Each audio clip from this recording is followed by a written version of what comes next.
WWE 2021 Fastlane is their recent pay-per-view, and this is supposed to be the road to WrestleMania, and it's supposed to get us on that point where we're supposed to care about these matches, but yet I didn't give two shits about this match. It is literally such a boring pay-per-view, and I really consider this pay-per-view really just filler. And you know what's the funny thing is, I remember earlier we were talking about how Zack Snyder Justice League, it was 4 hours long, but yet that movie felt quicker than what this pay-per-view was. So Josh, you want to Yes, give your little opinions on that? all of you're 100% right. I agree. Everything about this is bullshit besides a couple matches. The WWE Women's Tag Team Championships are on the line. Sasha Banks and Bianca Belair are for some reason a team, even though they have a championship match at WrestleMania. And for some reason, they're going against Nia Jax and Shayna Baszler, and we're supposed to believe that these titles are on the line. But that obviously that wasn't the case because Nia Jax and Shayna Baszler were able to pick up the win, retain the Women's Tag Team Championships, and it just tried to create drama between Sasha Banks and Bianca Belair, but I didn't really care about this match. And Josh, I know usually I just give the match what is the result, and you're supposed to give your first opinion. So just go away with it. No, this is not Elimination Chamber you're watching. You're watching Fastlane. Okay, this is the same fucking match. Jax, Beeks, or whatever the fuck her name is, against Baszler. Banks, and Belair. The same fucking match. And the storyline has not progressed at all. You also got that fucking the guy, Reginald, whatever the fuck. He's there too. It's bullshit. It is bullshit. There's no. You had this up and comer in Belair. She's great. She could be great. Her. If you give her that storyline for it. Or she could be Great S. Remember, she's the EST. Yeah, great. Oh, yeah, whatever the fuck. So this is bad on everyone. Bad on Banks. Bad on Belair. Bad on Jax. Bad on Baszler. It's and the titles. You're giving the titles no meaning. It's a championship, and you're doing these stupid ass bouts for them when there's no good storyline, and you're diluting the wrestlers, the product, and the championship. This The was wrestling match itself was pretty dang good, especially towards the end when things started to heat up. But overall, with the storyline and everything else, and just the fact that everything is being misused, 1 out of 10. I'm literally gonna give it a 1 out of 10 as well. There was only some things that I did like about. Actually, there was only one thing, and that's probably the only reason why I gave it a 1 out of 10. Because there was the only thing that was good was that Bianca Belair was able to show off her moves and just look good in the ring. The issue was when she went to go and try to stop Nia Jax from stopping Sasha Banks to putting the bank statement on Shayna Baszler. Banks bitched at Bianca Belair saying, I had it," but yet she literally looked up and saw that Bianca Belair was gonna enter. Bianca Belair was gonna stop Nia Jax, and she literally saw that Belair got pushed. So why is Sasha Banks bitching at her? And now we move on to match number two. Big E defends his Intercontinental Championship against Apollo Crews. Big E was able to successfully defend his championship in a weird ending, which we'll get onto it later. But I'm just gonna start off first. I thought this match started off pretty strong. It didn't start off as a slow build up. It just got to the point, and I actually liked how there was some dramatic dialogue coming from Big E. Like Apollo Crews was trying to Yeah. push out his inner bad side to himself, and you can literally see Big E was not holding back. He was giving it his all. But I will admit the ending was kind of weird because I thought Oh, that botch with the ref. I thought, was that a botch with the Yeah, it ref was a or botch. It was a botch with the ref. okay, so they botched the ending. I didn't know if that was part of the scene or if that was actually just No. legit a mistake. But then again, that happens in wrestling all the time. So I not gonna bitch at them as much, but I'll just say it just surprised me. And also Apollo Cruz, I think he's talented. I think he has what it takes to, and he's good for a mid card for now. But I'm not so sure about the whole Nigerian gimmick that he's going with. What So the I fuck? mean, You know he's actually Nigerian, right? oh, he is Nigerian. Yes, his parents are from that place. Then please forgive me because I thought I Dumb didn't know. motherfucker. Hey, I didn't know. I thought he was just putting on an accent like how Kofi No, Kingston. no, he's actually from there. He's Well, it's in his blood. oh, for real. So I was like thinking I was gonna add that he did sound legit Nigerian, which was pretty Yeah. accurate. So I thought that part was cool. But um, if you're saying he's legit Nigerian, then this Yeah. changes everything. Yeah, you and David Meltzer, y'all could go fuck each other. Hey, I'm sorry.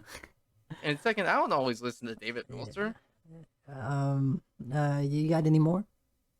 I just wish that this match would have lasted longer had it not been for that botch ending. Agreed. That's all I am just gonna say about that. So unless you have anything else to add to the table, then be my guest. Well, I like that it was really physical. I love the psychology of the moment. The highlight of the match was Biggie on the apron, the side of the ring, the hardest part of the ring, doing whatever the fuck he's doing. Those slams on Apollo Crews, that was great. That was a highlight of the match.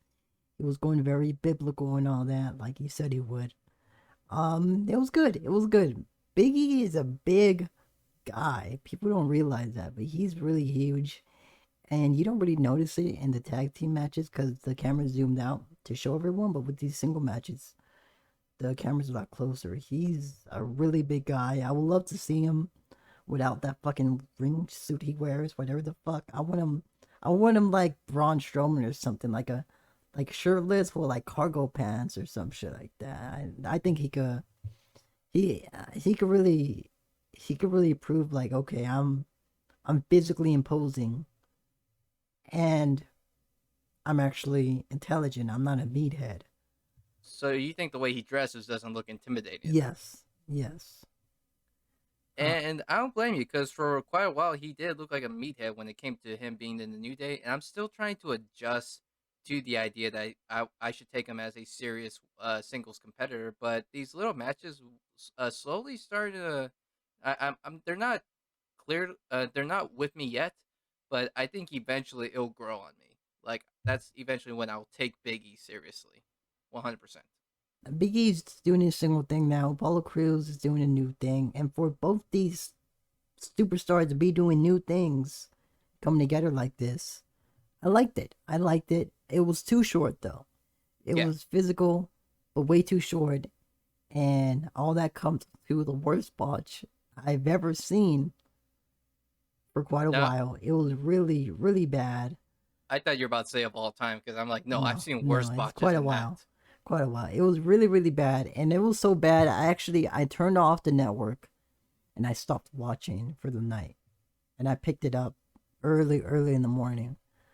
But that made me cringe so bad. And that that moment right there, the fact that it's short and it ends like that. The only thing I hope is that there's a silver lining. The commentary played it off well. The wrestlers played it off well. The ref ran.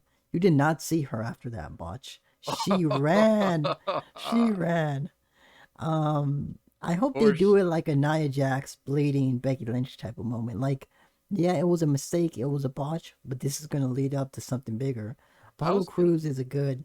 He's good on the mic, so I believe he's gonna go something like, "Oh, as you could see, the ref made a mistake. You know, I clearly won the match. I clearly became the champion, but this is why I attacked him. I want a rematch." Of course, they're gonna do that, and I'm excited for a rematch, and I'm I'm at. excited for another match. For the, and if you cut me off again, motherfucker, and I'm gonna give this match I'm gonna give it a 6 out of 10. It was good. You know these little cutoffs. You can actually take them out in post. You know I that. know, but it distracts me when I'm trying to say my fucking soliloquy. So You're lucky we're yeah, not live right now. fuck So off. imagine here Yeah. we are talking about botches and we're doing cutoffs, and it's like we're hypocrites ourselves. Well, I'm a hypocrite, Yes, you are. but yeah, I'm pretty sure you're gonna cut all that part out, No, anyways. no, hell no. Match 3, Oh, motherfucker. you're not gonna cut that You out? better. I Oh my said I was god! gonna make it 10 minutes, but no, I'm gonna keep that shit in. I don't care if it makes it up to 20. All right, match 3. Match 3 of the night. This is not even considered a real match, but we just have to talk about it just because it's in the pay per view. Braun Strowman versus Shane McMahon, but they said in storyline Shane McMahon injured himself during practice before the pay per view started. So Shane McMahon found a way to screw Elias over and saying, "Hey, you're gonna fight Braun Strowman now." And this was pretty much a squash match. I really don't care about the Braun Strowman Shane McMahon storyline. It is pointless. I I mean, you have your own different opinion about Braun It's Strowman. just, it's the same as opinion as you, really. Yeah, but you probably are the one to rant more about it than I am, just because I I don't got pay no shit attention. to say. This is all dumb. 1 out of 10, nothing. That's it. I know, but I'm just saying. No, I'm not saying about the match. I'm saying how you have your own little personal beef with Braun Strowman. That's all. But I'm pretty sure I don't that's have no probably beef with him. you've told me millions of times on the phone. Oh, not the no, the real life person Braun Strowman, not the character Braun Strowman. Oh, I thought you. Oh, then Yeah, maybe. the actual person. Yeah, Well, maybe that's a different case. I'm not gonna get too much into detail with that, but yeah, welcome. I don't care about this storyline one bit. And they even announced that Braun Strowman is gonna fight Shane McMahon at WrestleMania. And the thing about a match, you're supposed to know. Can You're we not make this supposed. go quicker, Sean? God damn it, I don't give a fuck about this. You really gonna cut me off like that? Yes. Fine, 1 out of 10. End of story. Yeah, yeah, yeah. Sorry, go ahead. The fourth match of the night, because motherfucker tries to rush me forward, is Shinsuke Nakamura versus Seth Rollins. This is a dream match on paper. I love Shinsuke Nakamura and I love Seth Rollins. I don't like the way how they're being treated, but I do like that Shinsuke is back as a babyface and having his iconic theme. But the build-up was just not the way how I hoped for this match, because I think really they're prepping up Seth Rollins versus Cesaro in the future. But there were some impressive moves coming from Shinsuke. I'll give it that, and looked like he was actually giving a damn about these matches than his past recent matches as a heel. So for this match, I'm gonna give it a 7.5 out of 10. And Josh, I hope you're not gonna I agree. come I at me with agree. I agree. It was a good match. It was nothing special. I expected a bit more because I knew Shinsuke was trying harder, and Rollins always delivers. I don't know much about the storyline, but I expected a bit more. I expected an 8 out of 10, but it was a 7.5 out of 10. So I left a little bit disappointed. It was good. It was a good match.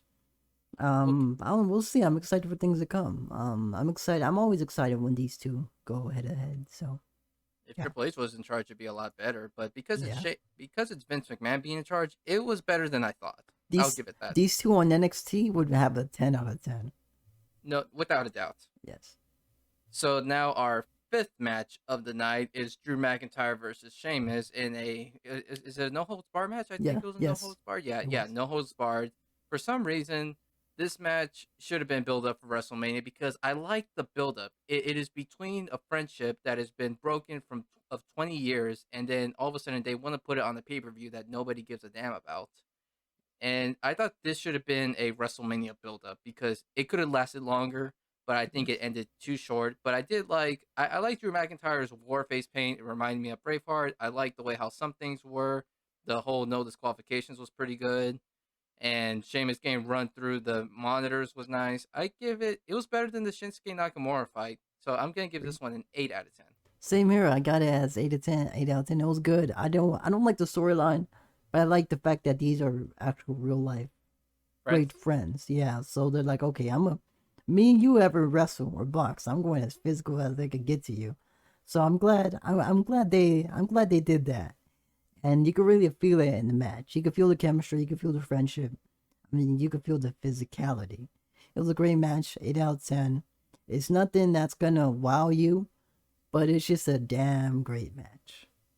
It was entertaining, to give it that. But the only reason why I thought Drew McIntyre was going to win was because they're going to build him up towards Bobby Lashley, which that was a shame, because I don't think they should ever announce matches before pay per view is over. Agreed. Match six of the night is Randy Orton taking on Alexa Bliss, which is already a weird match, because we know WWE doesn't do a lot of intergender matches, but for some reason they're going with this match. And I shouldn't even call it a match, because it's basically Alexa Bliss walking around while this whole paranormal phenomenon shit is happening around Randy Orton. Like the whole lights are falling down, there's fire coming out of Alexa Bliss and burning Randy Orton, and then we have the Fiend coming out, look like a burned marshmallow. And it was entertaining, but I consider this more like I was watching a theater instead, like a theater performance. Yes, it was not Like, a match. It was theater. What do you give this?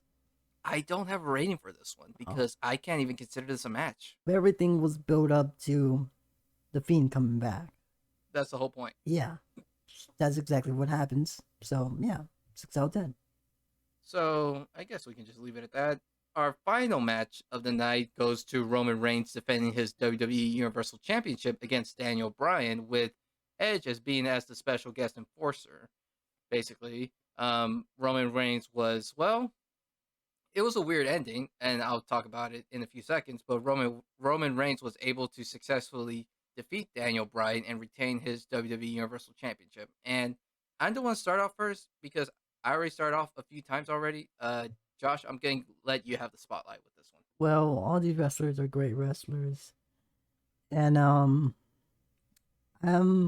a lot of, it was a, first of all, 8 out of 10. It was a good match. It was a damn good match, and it was entertaining, which is the most important thing. Now, you could see a couple twists here and there because Edge is a special enforcer. He's not ringside commentary. He's special enforcer. There's a difference there. So you know something's gonna happen to the ref. It happens, and the whole match gets turned on its head. Before that, everything was good. You had Daniel Bryan doing his wrestling, and Rollins doing his powerhouse big guy. And it was good. And they worked out for each other perfect. I would give that part of the match 8 out of 10, and I'll give everything that happens once Edge comes in 8.5 out of 10.